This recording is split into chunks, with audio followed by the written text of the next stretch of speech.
Dr. Jason Lemieux from Physio in Oakville, and we're going to be talking about running. So I'm going to bring in a better running expert than myself. This is Tina Zebart. She is one of our kinesiologists, just completed the Around the Bay. So we know that when we get a lot of people coming into the clinics with lots of issues from running. Research tells us that upwards of 70% of runners have injuries at any given time. And there's lots of reasons for that. One of them is that our bodies just aren't maybe necessarily ready to start running when the weather starts turning nicer than it is today, to get us outside running. So Tina, what are some of the biggest mistakes we see in people's actual mechanics when they run that might be causing some of their pain? Yeah, so a big problem is that a lot of people while they're running will heel strike. So they'll come down, strike with their heel, step through, strike with the other heel, step through. So when we're heel striking, we're actually turning off that posterior chain there. So we're not getting the calf activation, we're not getting the glute med activation that we would need. And so that's a huge mistake. And then another problem is a lot of people will overstride. So they'll try to take bigger steps to try to think that they're faster. I know that's me. More strides, go faster. Yeah, and it's not necessarily the case. So again, if we're thinking that we're really overstepping, we're becoming pretty inefficient. We can get a lot of IP strain, we can get some hip flexor strain, and again, we're turning off the calf and the glute med. So we're not using our muscles to our advantage. Okay. So if we want to maybe correct some of that, what are some things that people can think about in terms of while they're running? What should it feel like, or what should they be aiming? Yeah, so of course the biggest thing to try to correct that heel strike would be then to try to land on our forefoot. So now we're thinking that we're running a little bit more on the toes, not the entire stride. Eventually we want to get that heel down again to push off, but we do want to think about getting that forefoot striking the ground first. So even if you're just beginning the running, we want to start with maybe short bouts so that we're not frying out our calves right away, but just getting used to sort of landing on our calf. And then the other thing, as I'm demonstrating this, toe touching here, you can see that my ankle is right underneath my knee, and that'll help with the overstriding. So even if we come onto our forefoot, and we're still trying to overstride. Yeah, we're not going to get that efficient gait that we could be getting. So we want to think of doing smaller, more frequent steps to try to help with that. And then another common mistake that some people will do is they'll try to lean forward. So again, trying to think about pulling their chest forward.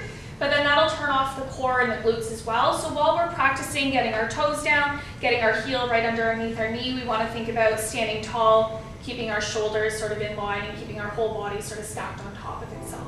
Cool. I know for the forefoot thing, a lot of running advice will come to the thought of, you may not be running barefoot, but you can almost think like you're running barefoot. Like if you thought about taking your shoes off and going out to run, there's no way you would strike your heel on the ground. It would feel terrible, right? If you were at bare feet, you 100% would be on the ball of your foot, or at least your forefoot, because that's where that elastic kind of recoil is going to be. That's where your foot is most efficient at transferring energy. And yeah, I love the idea of being on the forefoot, helping to get the glute to fire. I think we were talking also about rather than merely pushing off of the ground, the idea of maybe pulling the leg through. Is that something that we want to? Yeah, exactly. We definitely want to think about driving that knee forward. So if we were initially thinking about that stance foot, so we're striking the ground, we want to strike it with our toe, with our foot stacked, but then as we're pulling through, we want to think about driving that knee forward. And if we're thinking about, the foot striking properly, we're getting the glutes firing, we're driving the knees forward, we're using all the right muscles in our legs. No, that's great. And that's even for non-runners, that's kind of a drill that we'll do with people is to help get their glutes to activate is we'll have them balance on one leg and try to pull one leg up. And what they'll find is the better they get at flexing the one hip, the better they get at extending the opposite hip. So as we get the hip flexor on one side to fire, your glute kind of automatically fires on the other side. And again, knowing that that's a reflex, that just makes it a really efficient thing that you can turn over. So as you go from that one stance leg to the next, optimizing the pull through rather than just trying to push off of the ground and then heel striking, it's going to make it a lot more of an efficient run, and you're going to transfer energy that much better through your body.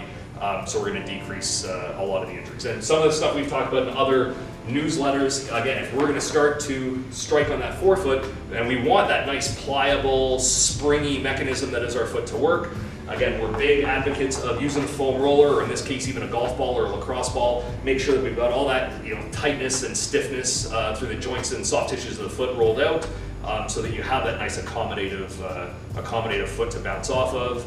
And then we were talking before about maybe some recovery things, either while we're running or after running. Yeah, so I found that something that's really helped. I only got into marathon running recently, and So one thing that I found was really helpful, especially post-run, was compression socks. So I'll just slide them on after a couple of my long runs, and it'll just help bring that blood flow back, and I find that my calves aren't nearly as sore as they were before I started wearing the compression socks. Absolutely, and again, I'm huge onto the compression socks bandwagon. If the weather is such that I'm not wearing shorts, I'm usually in compression socks, especially for anybody that's doing a lot of plyometric exercise. I know me doing CrossFit, a lot of double unders, box jumps, my calves would get fried, but just throwing the compression socks on either during the workout or afterwards for the recovery or shortens that recovery time tremendously.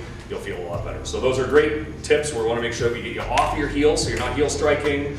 Make sure that, hey, that long stride that I thought was, yeah, I'll just take as much stride as I can. It's kind of inefficient, so shorten that stride up, get onto the ball of the foot or get onto the forefoot, pull that leg through, make sure your feet are healthy enough to handle all the pounding that you're going to absorb from the running, and then you should have a great year of being able to run as much as you want. You can be bulletproof, and it's ultra marathons? Yeah, exactly. Yeah. All right, have fun running your ultra marathons.